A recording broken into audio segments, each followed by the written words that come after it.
है शिव महापुराण की कथा कहती है, अगर जल्दी से चुटकी बजाते ही परमात्मा का पथ प्राप्त करना है तो जहां शिव महापुराण कथा का कुंडा भरा हो उसमें डुबकी लगा के जाओ।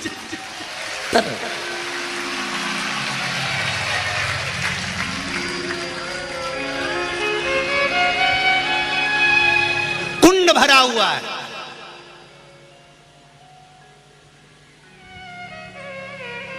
हम तो उनसे भी कहेंगे, सुन लो भाटा पारा वालों, सरसों का तेल डाल के कानों में। तुम्हें लगता है कि यहां पर बहुत भीड़ हो रही होगी इसलिए हम नहीं जा पा रहे, तो भाटा पारा वालों से निवेदन है, दिन में कथा में नहीं आ सकते तो रात को यहाँ जो माता बहन भाई बैठकर श्री शिवाय नमस्तुभ्यम सोते हुए आनंद में अपना अपना आसन लगाकर 2-5 हजार लोग यहाँ पर पंडाल में रहते ही हैं तो वो भजन करते हैं। तुम रात को इस कुंडा में नहाने नहीं आ सकते, दिन में नहीं आए तो रात डुबकी लगा के चले।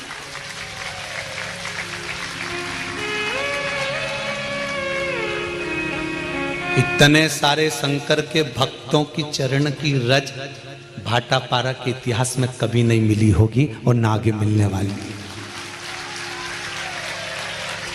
लाखों लोग, जहां देखो वहां गाड़ियां, जहां देखो वहां लोग ही लोग। एक एक दुकान में लोग, बेचारे दुकान वाले सामान बेचने आए थे, उनकी दुकान में 50-50 भरे। वो बेचारा एक तो डोसा बेच रहा था, उसका डोसा बना दिया, उसमें घुस गए। एक वो समोसे वाला चिल्ला रहा था, हमें बड़ा तो बना दो, वो के बाद में बना लेना, तू गैस बंद कर। उसका गैस चूल्हा बंद करके अंदर धर दिया, टेबल पे उनके छोरा छोरी को बिठा दिया और वो अंदर बैठी बैग ले लेके। तो ये कहां मिलेगा, कभी कहां प्राप्त होगा? शावर में नहाने में टाइम लगेगा। शावर मतलब तप, शावर मतलब तप। तप में भगवान मिलने में टाइम लगेगा। डब्बे से नहाना मतलब मंदिर जाओ, यहां जाओ, वहां जाओ, सब दूर जा जाके नहाओ, उसमें भी तरने में टाइम लगेगा। पर तालाब में कूद कर बाहर जाने में टाइम नहीं लगेगा। शिव महापुराण का एक डुबकी लगाई और बाहर, शिव महापुराण की एक डुबकी लगाई और बाहर, कथा सुनी चले। पार्वती जी कर रही है, मैं अकेली। शंकर भगवान कहते हैं तू अकेली नहीं है पार्वती जी।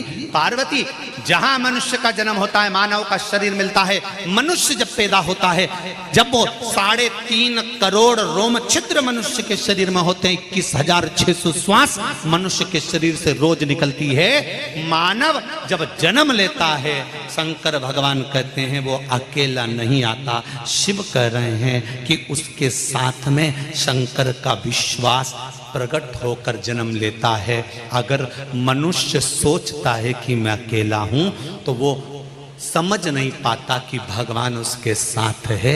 जब भी कोई कर्म करने मनुष्य जाए और मुझे याद कर ले तो वो अकेला नहीं रहता, मैं उसके साथ चलता रहता हूं, हर पल, हर घड़ी, हर क्षण।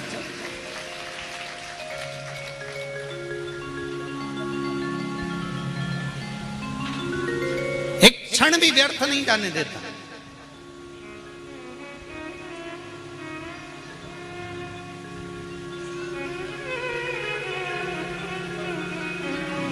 महाराज, पार्वती जी बोली मैं अकेली रहूंगी। शंकर भगवान बोले अकेली नहीं पार्वती,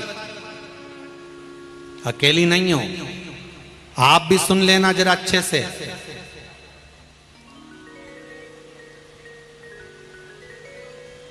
सामूहिक रूप से किया गया भजन, सामूहिक रूप से किया गया कीर्तन, सामूहिक रूप से किया गया स्मरण, ना जाने कितने कितने पापी जीवों को तार देता है, पापी जीवों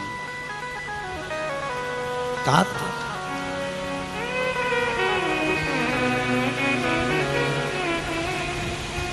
एकांत में अकेले रहकर भगवान की भक्ति को धारण करना, उसको हृदय में बिठा लेना, उस परमात्मा को अपने भीतर प्रकट करने का प्रयास करना कि परमात्मा कहाँ है, उसको देखने का प्रयास। शंभु शरणे पड़ी मांगू घड़ी रे घड़ी दुख काटो दया करी निदर्शन। शिव तत्व को जानो,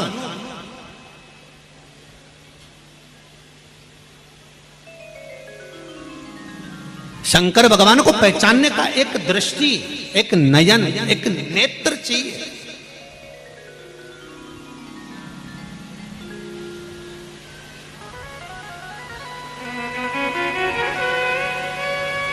अरे भाई, दांत दुखते हैं तो दांत के डॉक्टर के पास जाना पड़ता है, बोलो सही है। आंखें खराब होए तो बोलते जाओ, आंख के डॉक्टर के पास।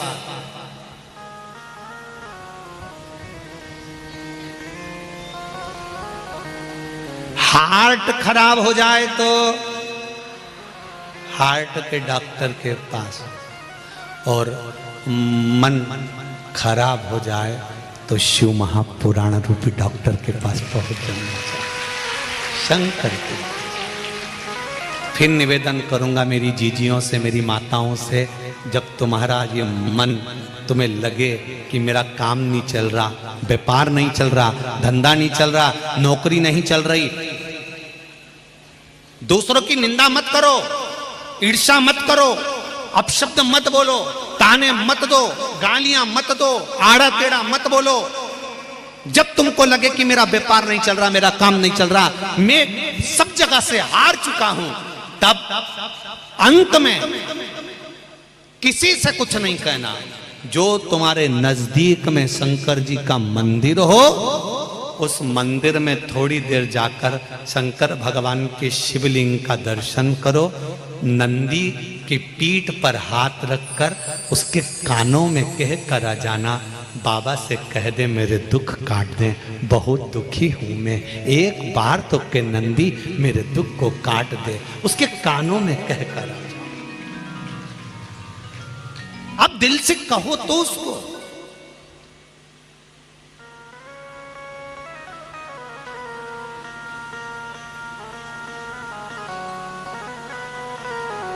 दिल से बोला ही नहीं आपने एक बार भी। दिल से तो तुम केवल अपनी पत्नी से और पति से आपस में बात कर लेती हो, ए जी गुड नाइट।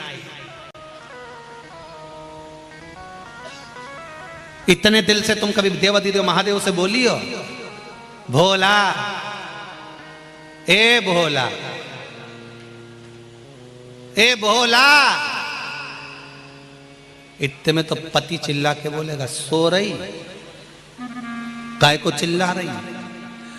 मैं तुमसे थोड़ी ना बात कर रही, मैं तो उससे कह रही। किससे? शिव जी से। भोला, ए भोला, शंभु, शंकर, ए मेरे ओ घड़ी, मेरे दयाल। प्राप्त हो जाता है। उसी तरह जन्म लेने वाले मनुष्य के अंदर परमात्मा जन्म से ही रहता है। थोड़ा सा शिव महापुराण की मथनी से मथा जाता है तो वो निकल कर बाहर आ जाता है कि शिव है। उसको पहचान के नेत्र मिल जाते हैं कि भगवान शंकर है।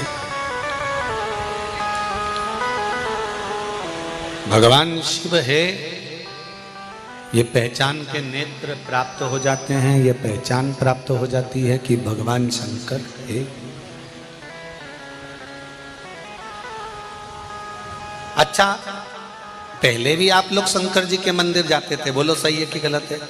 पहले भी आप शंकर जी का पूजन करते थे, पहले भी आप बेलपत्र चढ़ाते थे, पहले भी आप जल चढ़ाते थे, पहले भी चावल का दाना चढ़ाते थे, पहले भी आप शिव जी का स्मरण करते थे, पहले भी आप पंचाक्षर, षडाक्षर, द्वादशाक्षर, राम नाम, कृष्ण नाम, श्री शिवाय नमस्तुभ्यम पहले भी जपते थे।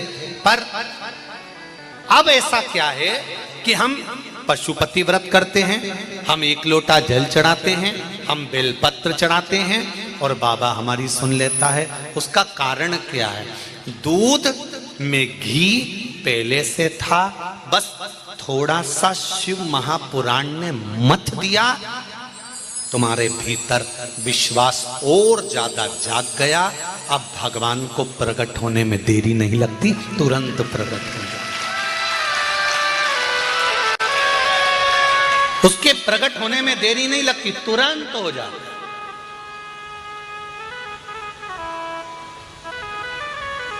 ये नवयुवक बेटे बेटियां, ये बहुएं, ये बेटे, ये बच्चे, जो ये पूरे पंडाल में जितने लोग बैठे हैं, इसमें बुढ़ा बुढ़ी तो कम है।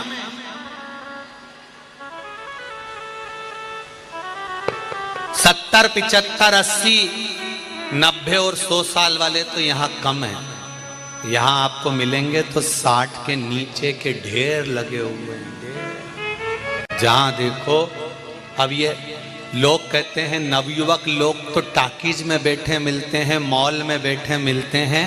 उनसे कहूंगा जो कहते थे मॉल और टाकीज में मिलते हैं, एक बार इन नवयुवक बेटा बेटियों को देखना है तो शिव महापुराण में आकर देख।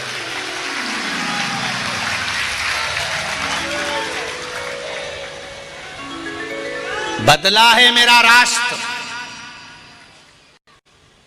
जो सनातन धर्म को लोग खींचकर बीच में से तोड़ना चाहते थे, जो सनातन धर्म को लोगों ने बर्बाद करने का विचार कर लिया था, शिव महापुराण ने उस सनातन धर्म को फिर जोड़ दिया, पुनः वापिस स्थापित कर दिया।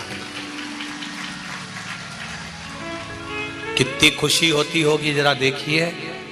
टीवी का एक एक चैनल खोलकर देखना, हर चैनल पे शिव पुराण सुनने को मिल रही होगी। एक एक गांव में जाकर देख लो, जो पंडित जी वास्ता मिलेगा, अखबार खोलोगे और शिव पुराण मिलेगी। कभी सोचा था, कभी जिंदगी में विचार करा था कि एक लोटा जल चढ़ाने से क्या शंकर जी राजी हो जाए? एक लोटे जल से क्या शिव प्रसन्न हो सकते हैं?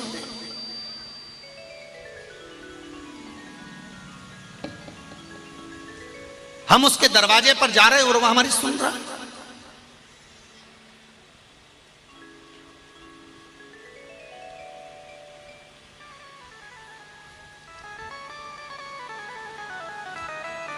कल हम आशीष से कह रहे थे, आशीष, कि कुबेरेश्वर धाम 12 ज्योतिर्लिंग के बीच में बाबा ने अपने आप बनवाया।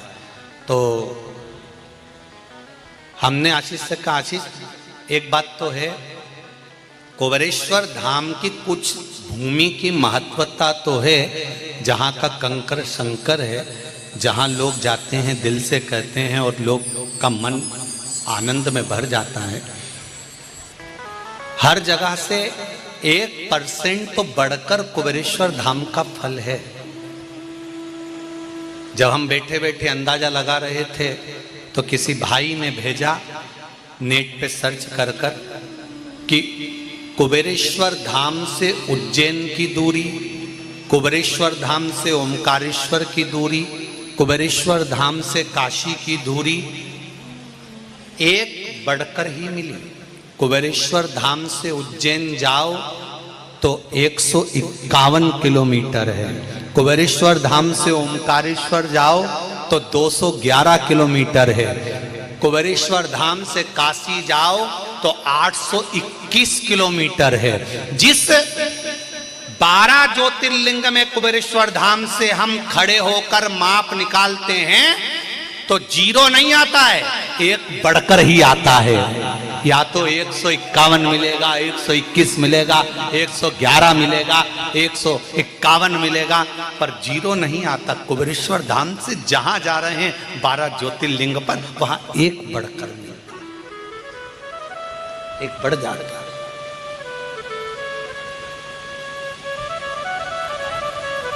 जब कुबेरेश्वर धाम से 12 ज्योतिर्लिंग एक बढ़कर मिलता है तो मेरा विश्वास कहता है जो शिव महापुराण की कथा सुनता होगा, मेरा देव अधिदेव महादेव उसको भी एक बढ़ाकर ही देता होगा, ये निश्चित है, एक बढ़ा देता है। और हमने देखा इंदौर में बढ़ बढ़ के मिला है। उनने पशुपति व्रत करे थे एक बच्चे के लिए, तुमने देखी थी इंदौर की कथा? कितने दिए भगवान? 3। अब इससे अंदाजा लग जाता है कि वो एक बड़ा करते। इसलिए तुमसे भी निवेदन है, घर मांगना भोलेनाथ जी से तो कहना एक देना प्रभु, भगवान एक अपनी तरफ से जोड़ के दे ले जा, दे। कई लोग बेटी के विवाह में गाय दान करते हैं, कई लोग कोई शांत हो जाता है तो 12वें में 13वें में गाय दान करते हैं ना, गऊ दान करते हैं। तो उसका नियम क्या है?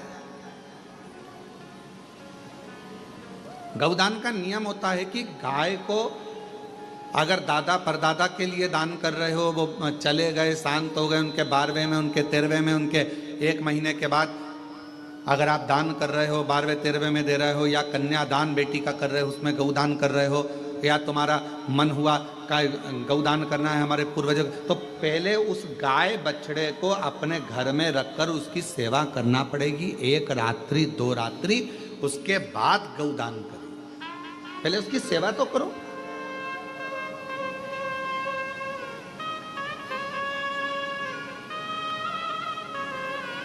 आपने तो डायरेक्ट फोन कर कर कह दिया गाय लिया ना, दान करना है। पंडित जी ने संकल्प छुड़ाया, गाय दरवाजे पर आई और 1 मिनट में संकल्प छूटा। पंडित जी से कहा ले जाओ गाय, लेके जाओ जल्दी से, गाय बछड़ा लेकर जाओ। पंडित जी गाय बछड़ा लेकर चले गए। ढीले कम करो, गाय बछड़ा पंडित जी लेकर चले। ये श्रेष्ठता नहीं। तुलसा जी का पौधा घर में रखकर उसको पोषित कर कर बड़ा कर कर फिर शालिग्राम भगवान से विवाह कर कर फिर दिया। बेलपत्र का पौधा पहले बड़ा कर कर अपने घर में थोड़ा सा, नहीं ज़्यादा रख सकते तो 8 दिन 7 दिन 5 दिन 15 दिन 20 दिन 1 महीना 2 महीना 4 महीना 6 महीना जितना आपका रख सकते हो रखकर फिर किसी जगह पर लगाए। क्यों? क्या जरूरत है गुरुजी अपने घर में पौधे को रखकर फिर दान करना, अपने घर में पौधे को रखकर फिर कहीं लगवाना, अपने घर में पौधे को पहले परवरिश कर कर फिर कहीं उसको लगवाना? कारण क्या पड़ता है? कारण एक है, वायव्य संहिता शिव महापुराण की कहती है, अगर हमने किसी बेलपत्र के पौधे को अपने घर में रखकर 5 दिन 7 दिन 1 महीना 15 दिन 6 महीना उसको परवरिश करा तो हमारे घर का कितना भी नेगेटिवता, कितनी भी हमारे घर में कुछ भी गंदा हो रहा है, कुछ गलत हो रहा है, कोई गलत हो रहा है, कोई झूठ बोल रहा है, कोई पाप कर्म हो गया हमारे घर में, इस भूमि पर जिसमें हम रहते हैं उस घर में एनर्जी अगर नहीं है तो आपने उस पौधे को अपने घर में रखकर उसका परवरिश कर कर 15 दिन 7 दिन 1 महीना 2 महीना 6 महीना 8 महीना जितना तुम्हारा मन कर जाए, 1 दिन 2 दिन जितना मन कर, उसके बाद पौधे को कहीं लगवा। क्यों? वो हमारे घर का पूरा गलत जो भी विचार होंगे, गलत सोच, गलत विचार, गलत ऊर्जा वो पौधा ग्रहण कर लेता है। बेलपत्र का पौधा अपने अंदर उतार लेता है और बाद में फिर वो बेलपत्र के पौधे को हम ले जाकर कहीं रोपित कर देते हैं तो उसकी ऊर्जा हमारे घर पर हमेशा रहती है, हमेशा। कैसे? इसके सत्य प्रमाण क्या हो सकता है? तो सत्य प्रमाण का स्मरण करिएगा। एक गाय को 5 दिन, 7 दिन, 9 दिन, 15 दिन अपने दरवाजे से रोटी दीजिए। 9 दिन रोज रोटी दो, 10वें दिन गाय तुम्हारे दरवाजे पर आकर खड़ी हो जाए। बोलो खड़ी होगी कि नहीं होगी? जम के तो बोलो, खड़ी होगी ना। गौ माता को तुमने रोटी दिया, अब गाय रोज आकर, तुम रोटी खा रहे 2 दिन, 3 दिन, 5 दिन तुमने रोटी दिया तो गाय आकर खड़ी हो जाएगी। एक कुत्ता को तुम्हारे दरवाजे पर रोटी देना चालू करो, 8 दिन बाद वो कुत्ता तुम्हारे दरवाजे पर बैठना चालू कर देगा। बोलो सही है कि गलत है? जम के तो बोलो, ठीक है। एक पक्षी के लिए 2 दिन, 5 दिन, 7 दिन अपने घर के छत पर अनाज डालकर देखो, 7 दिन के बाद पक्षी तुम्हारे दरवाजे पर, तुम्हारे छत पर आना चालू करेंगे कि नहीं करेंगे? बोलो बोलो, जम के बोलो। पक्षी आ रहे हैं, गाय आ रही है, कुत्ता आ रहा है, किसी को दे रहे हो आप तो वो आ रहा है। उसी तरह जब हम हमारे घर में एक बेलपत्र के पौधे को बड़ा करते हैं और बड़ा करने के बाद उस बेलपत्र के पौधे